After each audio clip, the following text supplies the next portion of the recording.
Hi everybody, this is a video for Act One of Hamlet. Hamlet, the most notorious of all of Shakespeare's plays. For my classes in particular, and maybe for those of you following along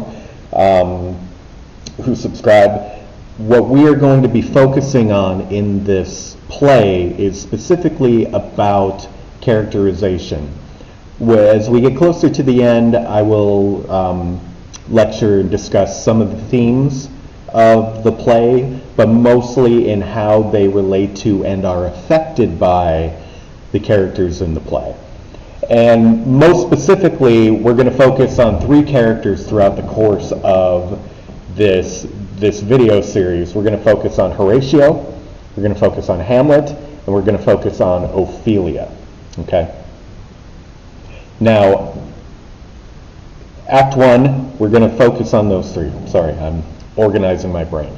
So, I actually want to begin talking about, in Act One, Ophelia, because she is really the most nebulous at this point, right? We only get one scene with her, whereas we get at least three with the other two characters, right?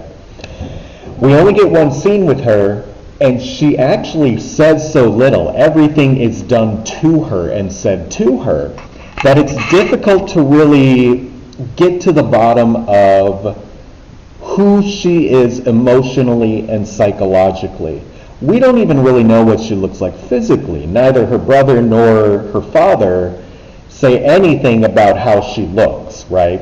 They talk in metaphors about being a maiden or being youthful, but there's really nothing in there about how she actually looks, either physically or in terms of her countenance, right? She's got a poker face essentially, and everything she says, she is being compliant, right? So psychologically, at least if we take it on face value, she is being compliant to her brother and her father by saying she will take Laertes' advice, she will obey her father.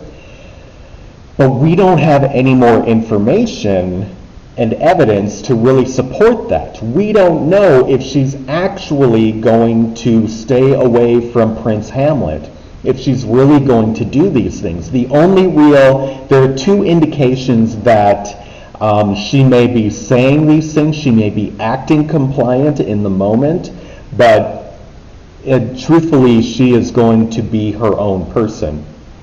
And the two pieces of evidence we have for that, let me grab my book, is the first one is when she talks to Laertes, and Laertes is, guys only want one thing, and you got to be careful. She, in lines 49 through 54, turns the tables on him.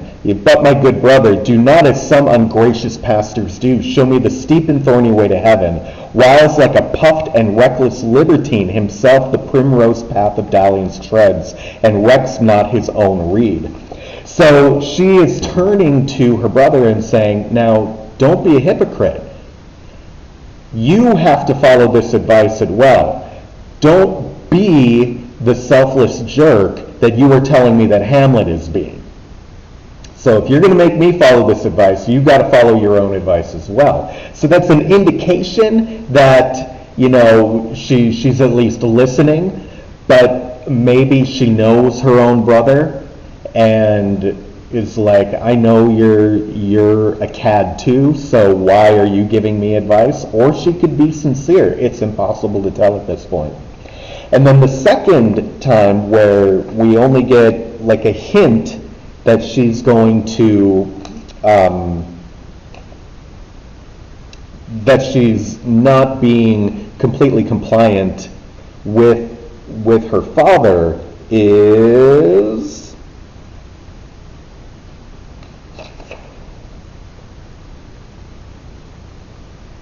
probably her first line to Polonius, so lines 94 and 95, right?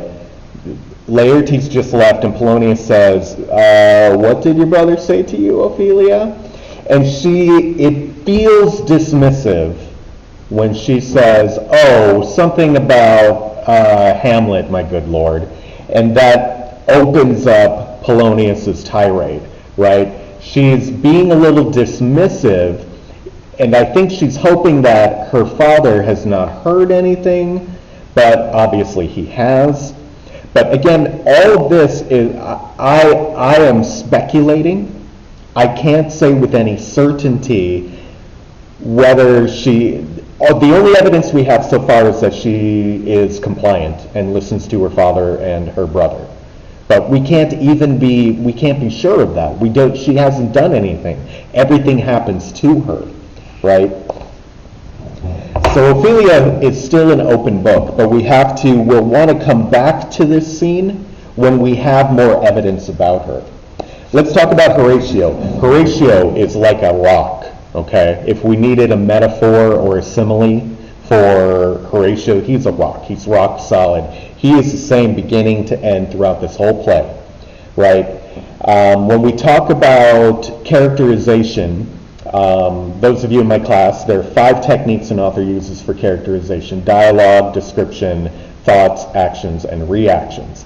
And we're using all of that as evidence to get a profile of a character's physicality, how they are emotionally, and how they are psychologically.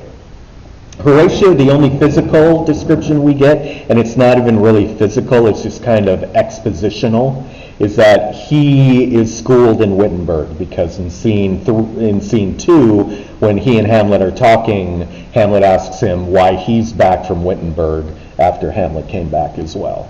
So that's the only real physicality, any sort of expositional knowledge we have of him at this point.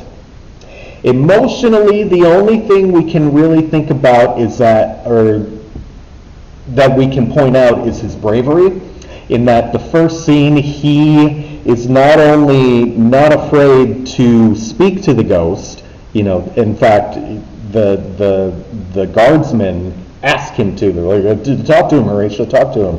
And he does.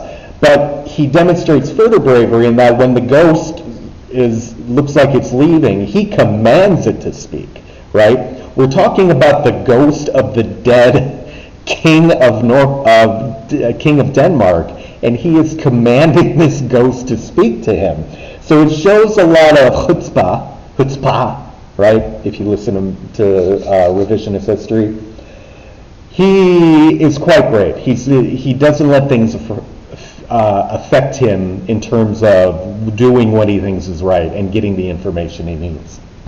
Psychologically, a couple things really stand out. Number one, he is very, very intelligent, right? He is sharp in terms of his wit, right? In the first scene, when he's talking about when he is speculating as to why this ghost is here, he brings up evidence from history. So when Caesar died, ghosts rose from the dead and things like that. So he is extremely intelligent, okay? And that helps him be quite insightful. And you can see why he is a trusted friend and advisor to so many different people in this play, right?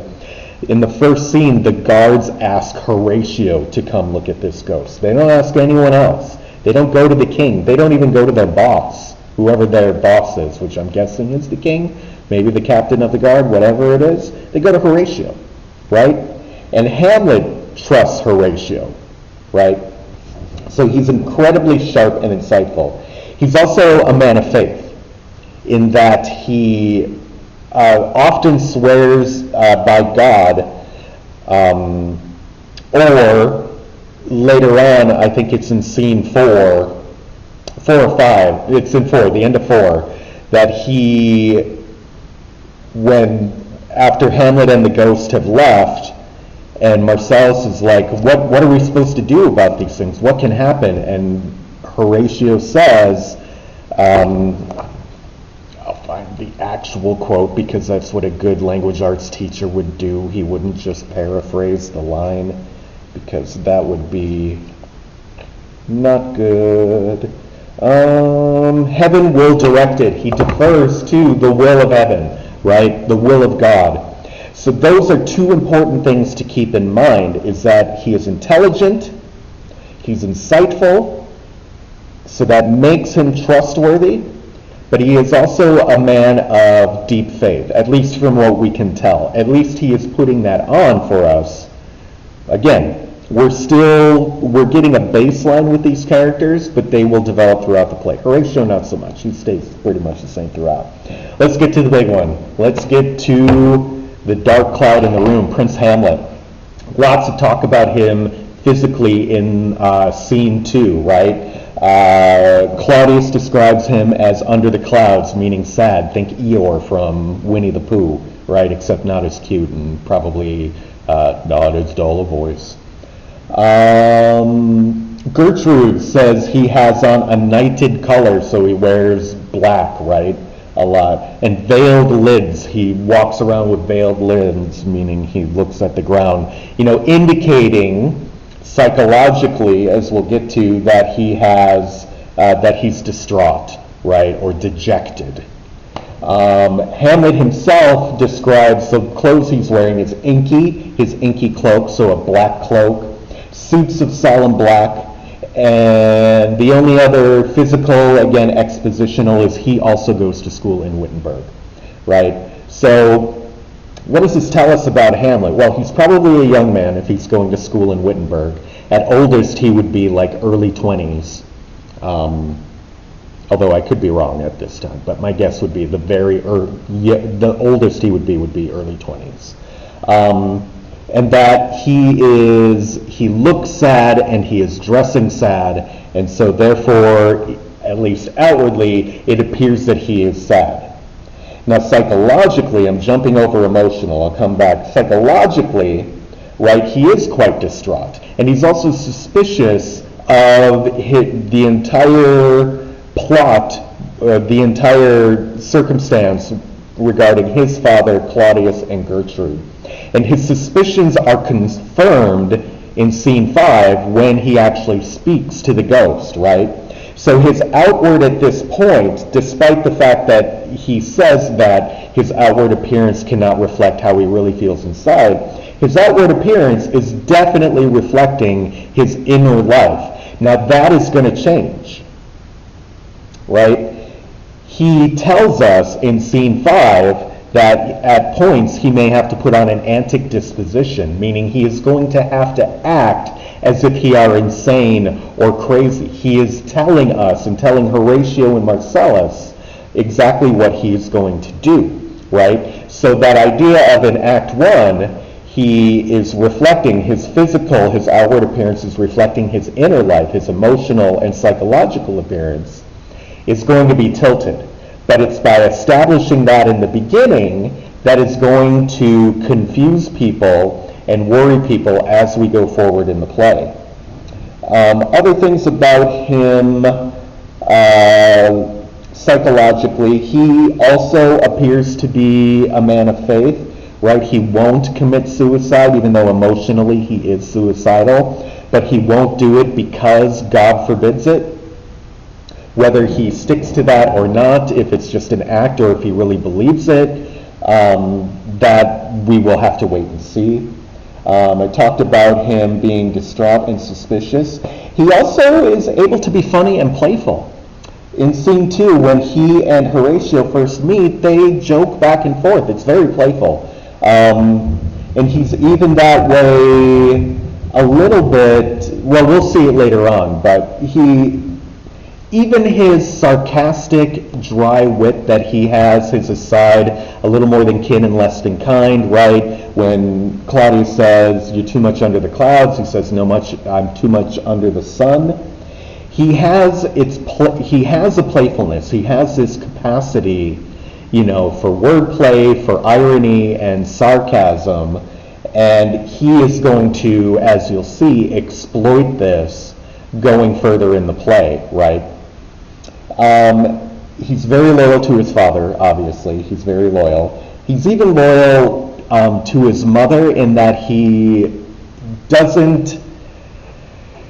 wants to believe that she has been seduced, and the ghost leads him to believe that she has been seduced, that she didn't really have a part in this, She is just like a willing victim, essentially, that she was seduced by Claudius. She couldn't help herself. She's too weak and feeble-minded, right? Women are feeble. It would be one of the themes of this play, which, obviously I don't agree with, and it's disgusting, but whatever, it is what it is, right? Let's go back to emotional. Like I said, he's suicidal. That first soliloquy he has in scene 2, that this too solid flesh would melt, or we're not against the charge of God, or whatever he says. He's suicidal.